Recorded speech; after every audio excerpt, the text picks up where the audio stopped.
मित्रों, आध्यात्मिक कैसे बने, ये एक प्रश्न है।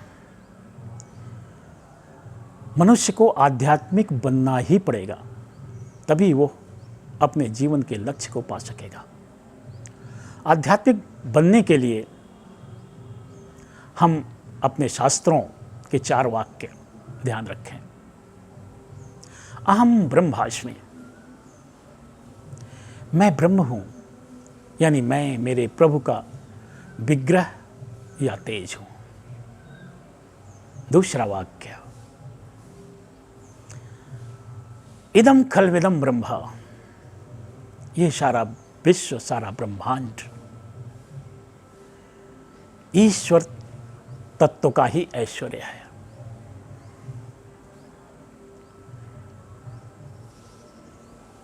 समस्त पदार्थ, समस्त जीवात्माएं ईश्वर तत्व से ही प्रसारित हैं और अंततः ईश्वर तत्व में ही लीन हो जाती हैं। इदम खल्विदम ब्रह्म। तीसरा वाक्य, वासुदेव सर्वम इति, ये सारा अखिल ब्रह्मांड ईश्वर से अलग नहीं है। मानव रूप में भगवान श्री कृष्ण ही ईश्वर हैं। भगवान श्री कृष्ण का ही ये संपूर्ण ब्रह्मांड प्रसार है। और चौथा वाक्य, प्रज्ञानम ब्रह्म,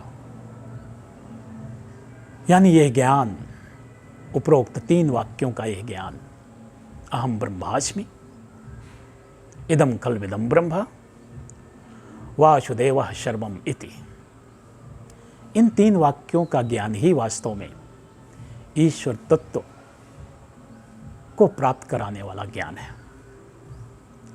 इन 4 वाक्यों को यदि हम निरंतर अपने चिंतन में रखें तो निश्चित रूप से हम इंद्रिय विषयों से डिटैच होते जाएंगे धीरे धीरे और ईश्वर तत्व से अटैच होने लगेंगे और हम आध्यात्मिक कहलाएंगे।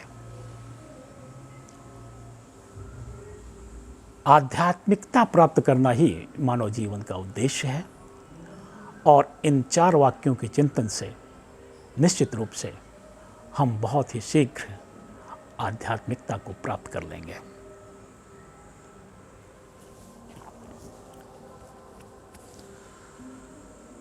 भगवान कृष्ण गीता में कहते हैं, य एव वेत्ति पुरुषं प्रकृतिं च गुणैः सह, य एव वेत्ति पुरुषं प्रकृतिं च गुणैः सह, सर्वथा वर्तमानोऽपि न स भूयोऽभिजायते। पदार्थ, आत्मा और प्रकृति के 3 तत्व सत रज तम, जिनसे प्रभावित होकर हम कर्म करते हैं, इनका वास्तविक ज्ञान जब हम प्राप्त कर लेते हैं तो भगवान कृष्ण कहते हैं, इस ज्ञान के प्राप्त कर लेने के पश्चात जीवात्मा आवागमन से मुक्त होकर मेरी शरण में आ जाती है। जय श्री कृष्ण।